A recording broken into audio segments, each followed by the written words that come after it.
Hi everyone.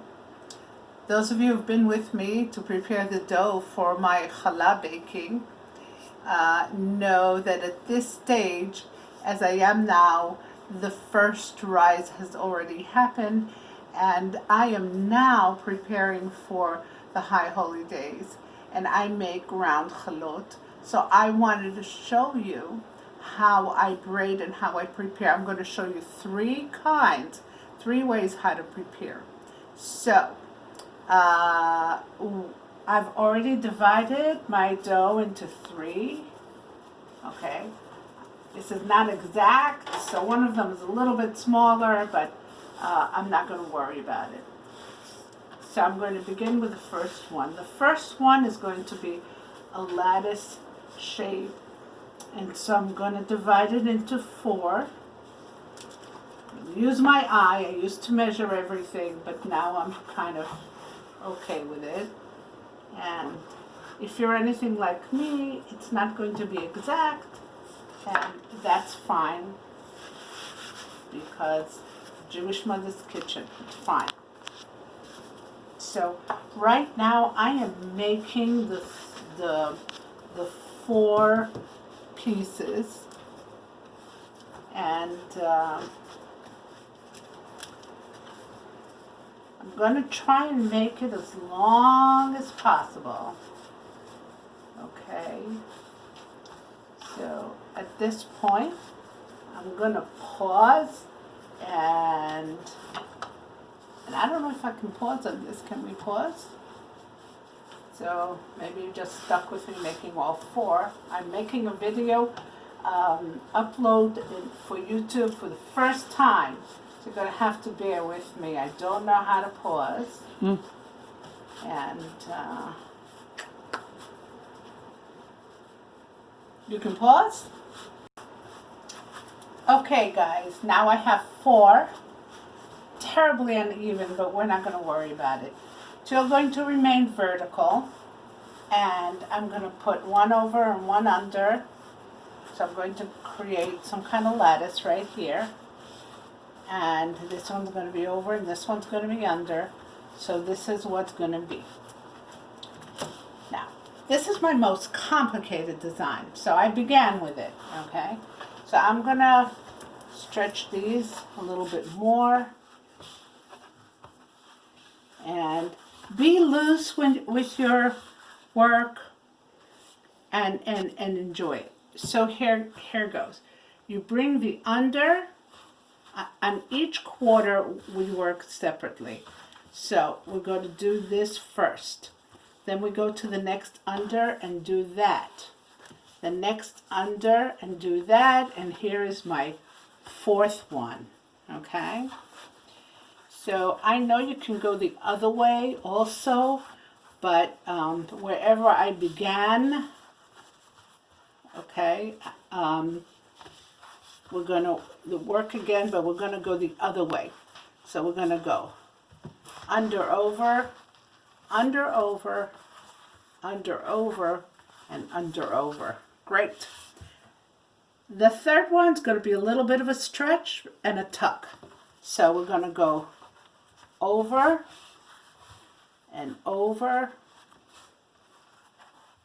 over, and my fourth one has disappeared, and that's fine because I'm going to tie it together, and I'm going to tie this one, that one.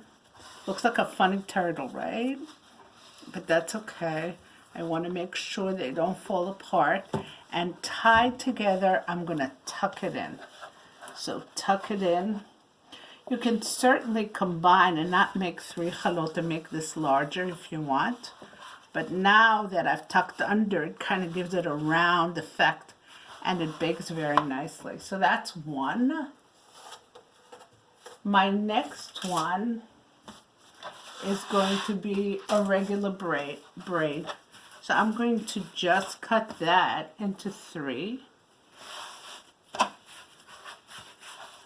Okay, as my eye tells me, I'm probably being, my eye is probably deceiving.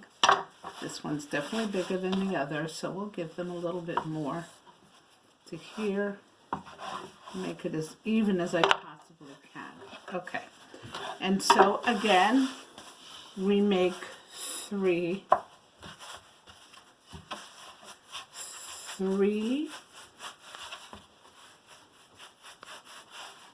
it won't take too long, so I think we can.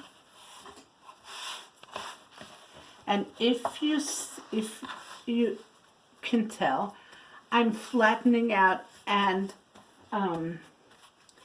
folding it over. You can do it more times than I've done before. I get a little impatient, so I don't. But it does create girth to each one. It's kind of a little rounder and bakes nicely. Okay, and the very last one is my smallest one. We'll do our best to make it feel even and not little. So I'm going to make a regular braid as you would braid here, but instead of sticking these together, just going to leave them loose like that and start at the top third and just braid it.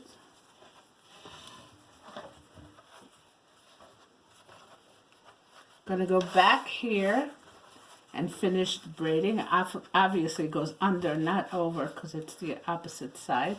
Leave a little bit, turn around, and take the first two, tie it together, take these two, tie it together, also stick under. So that also creates a nice shape for a round challah. It's just that the pieces are a little larger. If you put one next to the other, you will see that this is a little bit more delicate than the one I made with the regular braid, the lattice work. My last one is the easiest one to make. I rarely make it, but I think it's the most popular one. So you take this and just roll it out to the longest that you can make it, but still keep it nice and thick.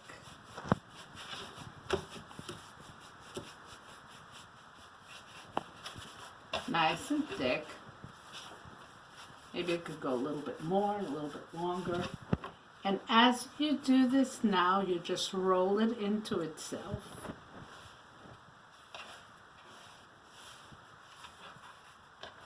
And again, tuck the last piece under. Gotta get one of those regular little chalut. So, I'm ready to let this rise. The way I like this best is in a controlled area. So I used boiling water, which I pour into a little container on the rack below in my oven. And as soon as the boiling water comes in, it causes like a steam bath effect. And when there's a steam bath effect, I think the rise is softer and more beautiful and more even.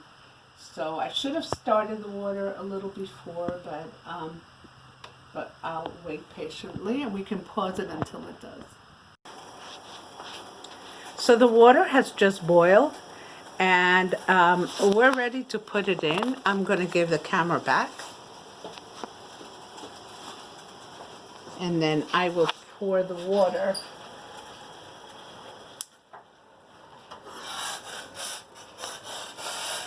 into the ready pan right here. Okay. And if you can see it on camera now, it creates a beautiful steam effect. I just need the towel to cover it. I need the towel. Okay.